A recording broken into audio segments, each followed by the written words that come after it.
Minute 6 সেকেন্ডের আজকে একটি ভিডিও নিয়ে আসলাম। আমি দাঁড়িয়ে আছি ছাদের ওপরে। এটাও কিন্তু ছাদের ওপরে এক ধরনের কুল। এই কুল গাছ কিন্তু ছাদের ওপর থেকেও লাগিয়ে কয়েক 10,000, 15,000, 17,000 টাকা পর্যন্ত আমরা এই কুল বিক্রি করে থাকি। এই কুল আসলেই এত সুন্দর মিষ্টি, এত সুন্দর খুশবু এর মধ্যে ছড়িয়ে থাকা সৌন্দর্য। আর তার ভিতরে আজকে আমি এই ছাদের উপরে দাঁড়িয়ে থেকে একটু ভিডিও করলাম 2026 সালের আজকে জানুয়ারি মাসের শেষের দিকে।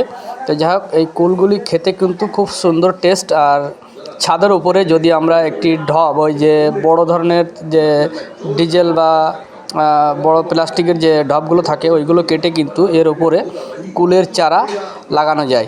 তো এত সুন্দর এই কুলের চারায় কুল হয়েছে, এতে কিন্তু 17-18 হাজার টাকা বিক্রি করা হয় এই গাছের কুল। তো কুলগুলো দেখতে পাচ্ছেন বন্ধুরা, কত সুন্দর সুন্দর কুল হয়েছে। তো ভালো লাগলে একটি লাইক কমেন্ট অবশ্যই আমার জন্য আশা করি।